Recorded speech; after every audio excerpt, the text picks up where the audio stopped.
Bonjour et bienvenue dans la chaîne Mathématiques Sciences. Aujourd'hui, je prends et expliquer une nouvelle vidéo, quelques vidéos donc en sciences de la Terre, et plus précisément donc l'épisode numéro 9 de la série Se prépare au brevet, dans lequel nous allons ici réaliser le sujet de sciences de la Terre, dans lequel nous allons parler de la Terre. Bon, voilà, donc j'ai pas fait exprès de faire cette rime qui ne fait pas rire du tout. C'est parce que tout simplement, bah voilà, on va parler de la Terre en SVT, donc ce qui est assez logique. Puisque bah en physique on avait parlé de l'univers, donc là on va parler de la Terre. Alors donc là vous n'aurez pas de sujet de techno particulièrement bah, ici en vidéo pour une simple raison, c'est que la techno cette année pour le brevet de 2019 ne tombera pas. Donc du coup bah vous n'aurez pas à réviser la technologie. Donc si tu es là, bah si un pote de troisième est là et qui m'écoute, donc si un troisième est là et qui m'écoute, surtout écoutez-moi bien, la techno cette année ne tombera pas. Donc, bah, du coup, voilà, tu peux aller le répéter à tout le monde. C'est officiel, ça a été dit bah, par l'éducation nationale. Je vais voir sur leur site, bah, c'était ce matin, je l'ai vu. Ça a été même confirmé par DigiSchool, qui quand même bah, est assez important pour les brevets. C'est-à-dire, bah, c'est pareil, c'est une espèce d'entreprise, si tu veux, avec des professeurs bah, de l'éducation nationale qui s'occupent de prélever certaines informations bah, importantes. Et là, justement, bah, ça a été même confirmé par eux. Ce qui veut dire que le brevet a vraiment lieu.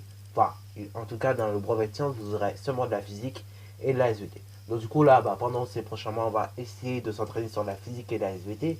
On va doubler également les fréquences de vidéos se préparer au brevet. Donc, vous aurez un petit peu plus de vidéos se préparer au brevet. Donc, voilà, voilà. Les quatrièmes, désolé pour ceux qui m'ont regardé, mais vous aurez pas. Enfin, du coup, ça va ralentir un petit peu vos vidéos. Vous n'aurez pas tout le temps des vidéos tout le temps. Parce que tout simplement, là, je vais accélérer les cadences, se prépare au brevet, parce que bah, le brevet, il approche très vite. Hein. Là, vous avez qu'un mois et demi pour vous préparer, parce que le brevet, quoi, il est dans un mois et demi. Donc voilà, voilà, le brevet de science, c'est un brevet qui demande, mine de rien, beaucoup d'entraînement. Donc c'est pour ça, pareil, et bah, il faut s'entraîner dès le départ tranquillement. Donc là, pareil, et bah, nous en parlons de la Terre ici. Donc le sujet, là, je l'ai déjà fait, bah, tout simplement, je vais t'expliquer vite fait la correction, comment on a fait et tout, comment on a procédé. Mais pareil, tu peux retrouver le même sujet dans la description de la vidéo, en lien, comme j'ai fait pour la physique. Comme ça, au moins, tu seras tranquille, ok? Donc là, premier document, donc ça, on va tout simplement parler de l'histoire de la Terre. Et donc c'est l'histoire de Sam qui s'intéresse à cette histoire terrestre. Et donc il va réaliser plusieurs documents de la Terre. Donc déjà on va parler de la Terre, qui est une planète du système solaire. Et donc la Terre actuellement, bah, comme vous devez le savoir, c'est une planète qui peut abriter la vie. C'est-à-dire, et bah, Mars et tout, ok, il y a de l'eau et tout, mais c'est pas une planète sur laquelle on pourrait vivre. Parce que malheureusement, il y a du soufre, notamment sur Mars. Ok. Donc du coup, on ne peut pas vivre sur la planète Mars. Mais, une question qu'on peut se poser, est-ce que c'était vraiment le cas? Est-ce que c'était toujours le cas qu'il y ait de la vie sur Terre? Bah oui, c'est vrai, après tout, on peut se poser la question. Bah, on va observer les documents que nous avons à notre disposition. Donc là, c'est parti, mon kiki. Donc, premier document, c'est tout simplement un document dans lequel on raconte un petit peu en fait l'histoire de la Terre. Voilà, voilà, donc sous forme de frise.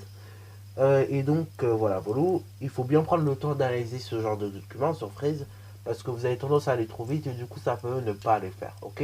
Moi, quand je retape après le sujet, vous ne m'embêterez pas, comme vous avez pu le voir en physique, à refaire la frise. Mais voilà, voilà, il faut quand même faire attention à bien faire les choses, ok? Voilà, voilà. Donc là, regardez bien le document. Après, répondez aux questions. Donc là, on va regarder les documents. Nous avons une frise avec divers éléments. Donc ici en bas des dates, en haut bah, tout simplement des événements. Et donc, très probablement, les questions qui vont tomber, bah, c'est plutôt des questions d'analyse de documents où on peut par exemple nous demander bah, diverses choses. Ok. Donc là, bah, première question, oui, et c'était bien ce que je disais, et ben on demande quand s'est formée la Terre. Bah, regardez, hein, on regarde tout simplement les événements qui sont marqués en couleur. On voit qu'en rouge, et bah, il y a marqué formation du système solaire et de la Terre. On regarde la date à laquelle c'est indiqué, hein, donc par la petite flèche. Et on voit que ça s'est passé il y a moins 4,5 milliards d'années. Donc on va indiquer que la Terre s'est formée il y a moins 4,5 milliards d'années. D'ailleurs, je vais vous montrer comment on écrit milliards d'années avec un symbole normal, quoi. Le symbole normalisé. Voilà, donc du coup, la Terre s'est formée il y a moins 4,5 milliards d'années. Donc, milliards d'années peut s'écrire GA. Donc, voilà, voilà. Si un jour vous avez la flemme d'écrire milliards d'années, vous écrivez GA. Et puis ça passera. Maintenant, on revient sur nos documents. Voilà, voilà. Et donc, on nous demande, question numéro 2, la vie sur Terre, elle apparaît quand, comment, enfin, donc sous quelle forme et où. Donc, il faut regarder sur le document. On regarde, on voit apparition de la vie sur Terre, cellules dans l'eau. Donc là, c'était il y a moins 3,7 milliards d'années. Du coup, il y a moins 3,7 milliards d'années. La vie, elle apparaît donc dans l'eau, ok, voilà, sous forme de cellules, ok, donc notamment les cyanobactéries. Et donc, ça apparaît il y a moins 3,7 milliards d'années. Voilà. Donc, on peut répondre tout simplement par une phrase assez explicative. La vie sur Terre est apparue il y a moins 3,7 milliards d'années, donc dans l'eau sous forme de cyanobactéries. Ok. Donc, en gros, des cellules. Alors, on n'est pas obligé de préciser cyanobactéries, mais après, si vous savez que c'est des cyanobactéries, et vous mettez cyanobactéries, tout simplement. On vous en voudra pas. Mais après, faites attention et bien exploiter quand même les informations du document pour répondre. Alors bon, c'est vrai, c'est marrant de parler de la vie, de la Terre, mais maintenant il s'est quand même intéressé à d'autres choses, notre petit Sam, depuis le temps. Il s'est intéressé tout simplement au niveau des climats, comment ça s'est passé et tout. Donc là, à l'échelle des temps géologiques, l'orbite de la Terre par rapport au Soleil, et justement, varie et donc va entraîner des modifications du climat, ok. Et donc, voilà, nous avons comme document pour nous appuyer, tout simplement une modélisation de la Terre avec les divers climats. Donc, cette modélisation de la Terre, on me demande d'expliquer un petit peu qu'est-ce qu'elle nous montre en fait. Si on regarde un petit peu cette modélisation, on voit qu'il y a divers climats, vous voyez. Donc, la Terre est découpée en climats. Alors, bon, la Terre est découpée en climats, là, il faut se rappeler pourquoi la Terre est découpée en climat. Parce que la chaleur est répartie inégalement. Parce que justement, du fait que la Terre soit ronde, du fait de sa forme. Et également du fait, justement, que l'axe de rotation soit incliné également, ça va jouer un petit peu, mais je veux dire, c'est notamment du forme de sa forme, que la Terre sera découpée en divers climats. Alors oui, ça va être découpé en divers climats, parce que du coup, quoi ça s'appelle, la chaleur est inégalement répartie sur la Terre, ok. Et donc, en moyenne, il y aura certaines zones, il fera plus chaud que d'autres, ok.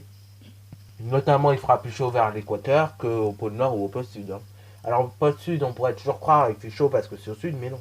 Justement, c'est pas parce que c'est au sud que là, il va faire chaud. Non. Justement, bien au contraire. C'est souvent au sud, il fait même froid. Enfin, au pôle sud, en tout cas, il fait plus froid que dans le centre, donc à l'équateur. Donc, du coup, voilà. Alors, également, ce que nous montre la modélisation suivante, c'est également, on pourrait comprendre également que ça veut nous parler de saison. Parce que quand on voit par exemple l'orbite de la Terre un petit peu inclinée, du coup ça nous montre également que la Terre ne tombe pas autour du Soleil par rapport à une orbite droite. Et que l'orbite est légèrement inclinée, ce qui va expliquer également tout simplement les saisons. Ok. Alors on dit l'orbite, mais en réalité on devrait dire l'axe de rotation. Ok. Donc là, l'axe de rotation ici, vous voyez, il est légèrement incliné. Ce qui fait que il va avoir des étés plus chauds, des hivers plus froids par exemple, voilà, et ainsi de suite. Ce qui va également contribuer aussi au climat. Ok, voilà. Bon, voilà. En gros, voilà tout ce que nous montre un petit peu ce document. Donc, tout ce qu'on peut en tirer comme information du document. Voilà. Donc, du coup, on peut le noter. Voilà ce que j'ai noté moi. Donc, je vous propose en correction. Mais après, chacun a sa manière de le dire. Donc, on voit que sur la modélisation, l'axe de rotation est incliné, ce qui explique justement les saisons, comme je vous disais. Donc, la Terre, justement, elle va présenter divers climats, ok, qui sont dus à sa forme déjà, ok, et à la manière dont le Soleil va tout simplement pénétrer ses manières de dire, mais plus précisément à la chaleur du Soleil, va entrer en fait, ok, voilà.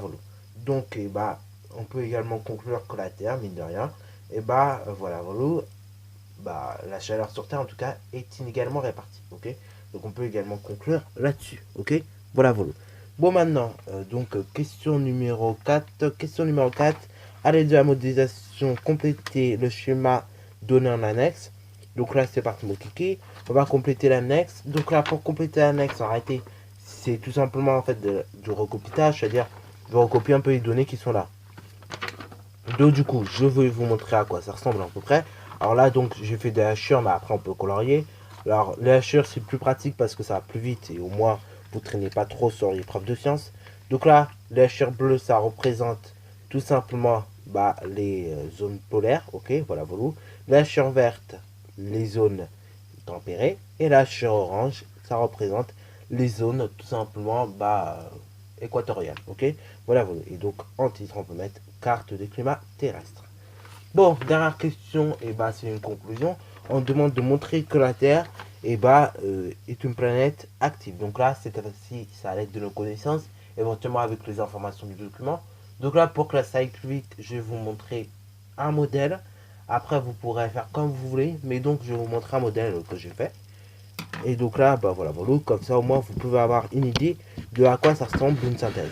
Alors après, vous verrez qu'au lycée, vous n'êtes pas obligé de synthétiser comme moi, enfin sous forme de texte, mais vous verrez également qu'il est possible de mettre des schémas. Voilà, vous avez peut-être déjà vu ça hein, dans certains TP. On n'est pas obligé de synthétiser sous forme de texte, on peut très bien mettre des schémas, ce qui est par moment plus lisible que les textes. Donc là, pareil, voilà, voilà. Moi, j'ai synthétisé sous forme de texte. Il y en a qui ont fait des schémas, c'est super cool. Mais en tout cas, bon, voilà, voilà, ça se présente comme ça. C'est-à-dire, moi, je vous ai parlé de la Terre. Donc, la Terre, c'est une planète animée par une dynamique interne et externe.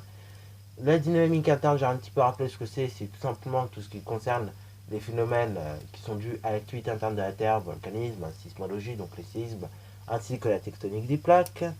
Ces phénomènes, donc, du coup, sont des risques pour les habitants et ils sont trop surveillés, très surveillés. Alors après, il y a des moments, les scientifiques, ils essaient de tenter de les prévoir et de les surveiller, mais le problème, c'est pas toujours compatible. On peut pas toujours les surveiller, on peut pas toujours prévoir ces phénomènes. Dans ce cas-là, voilà, voilà, il y a des cas, il y a des cas, il va falloir prévenir, ok? Et que prévenir, justement, ok? Alors, après, il faut adapter nos comportements, certes, pour mieux subsister à ces événements-là, mais voilà, voilà, sinon, bon, euh, en tout cas, c'est ça qui se passe actuellement quand il y a un phénomène interne, ok, qui est dû à l'activité interne de la Terre. On essaie de prévoir, on essaie de prévenir et on essaie également de surveiller ces phénomènes. Alors après, apparemment, la dynamique aussi externe de la Terre, telle que la météo, les avalanches et ainsi de suite, c'est également très risqué pour les habitants. Et oui, parce que mine de rien, ne croyez pas que quand il y a une avalanche qui tombe, c'est pas rien, non, c'est quand même quelque chose. Et puis c'est des phénomènes qui, pareil, se passent beaucoup de fois en un an, quoi. Et donc, pareil, la Terre aussi, du fait de sa rotation et de sa révolution, vu qu'elle va tourner, en fait, c'est ça qui va expliquer vos déplacements d'eau et d'air, ok? Et tous ces phénomènes réunis, c'est ça qui explique un petit peu que la Terre est une planète active. Donc, du coup, pourquoi la Terre est une planète active? C'est à cause des dynamiques internes et externes de la Terre, principalement.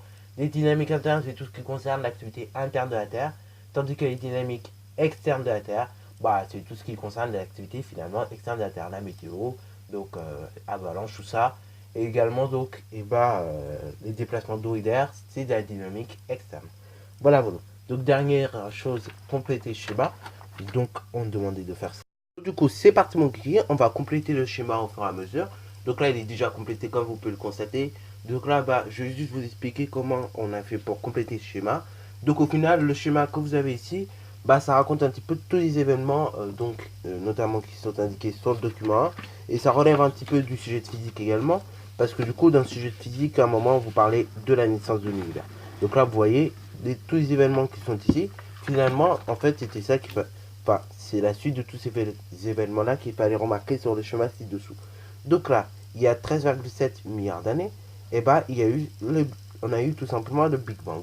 Donc Big Bang, c'est une explosion qui a fait naître l'univers, voilà, voilà, et donc a fait créer les atomes et ainsi de suite. Ok. Donc voilà, donc il y a 13,7 milliards d'années, c'est le Big Bang. Ensuite, il y a 4,5 milliards d'années, et tout simplement c'est la formation de la Terre qui se passe, ok. Voilà, voilà, et donc la Terre s'est formée au fur et à mesure. Avec le système solaire également, on aurait pu rajouter.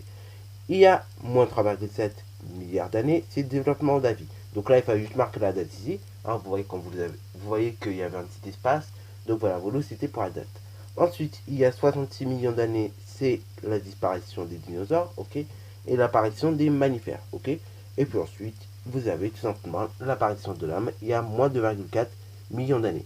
Milliards d'années, c'est écrit GA, millions d'années, MA. Et donc, n'oubliez pas que c'est un schéma. Donc, du coup, il faut quand même donner un titre à ce schéma. Donc, moi, comme titre, j'ai préféré mettre schéma de l'histoire terrestre. Ok. On aurait pu également dire schéma de l'histoire de l'univers finalement. Ok. Mais bon, vu que c'est plus centré quand même sur l'histoire terrestre, on va mettre schéma de l'histoire de la Terre. Ou donc de l'histoire terrestre, c'est la même chose. Donc voilà, voilà. Donc la vidéo est déjà terminée pour le sujet donc de SVT, le tout premier. Donc si tu as bien aimé cette vidéo, comme d'habitude, n'hésite surtout pas à la liker, à commenter et bonne reste à toi en mathématiques et en sciences. Et comme promis, nous sommes déjà au mois de mai, donc on va essayer de dédoubler maintenant les fréquences de ce genre de vidéo, donc se prépare un brevet. Et donc là, je vais essayer d'aller un petit peu plus vite dans la fabrication de mes sujets. Comme ça, au moins, vous aurez un peu vous aurez des sujets pratiquement, pratiquement fait tous les 2 jours, quoi. Parce que on va dédoubler la fréquence. Ce que veut dire, on passera de 1 à 2 sujets pour aller jusqu'à 4 sujets, quoi. Donc, par semaine, vous pouvez avoir jusqu'à 4 sujets brevets, enfin 4 exos différents, pardon, en une semaine, ok. Donc, on va essayer de doubler la fréquence comme ça. Au moins, comme ça, vous serez tranquille pour votre brevet. Alors oui, petit rappel d'ailleurs, vu que là, au moment où je tourne, on est jeudi matin finalement. Enfin là, je tourne la suite de la vidéo, on est jeudi matin en tout cas. Donc du coup, voilà, la correction, enfin pas la correction, mais le sujet, qui n'est pas fait et que vous pouvez imprimer, vous pouvez tout simplement le télécharger en description de la vidéo. Également donc pour les preuves de sciences, les 2 matières qui ont été retenues, je vous le rappelle, c'est tout simplement les sciences de la vie de la Terre avec la physique chimie. Voilà, sur ce, donc la vidéo est terminée. Comme d'habitude, tu peux la liker, commenter et bonne reste à toi en mathématiques et en sciences.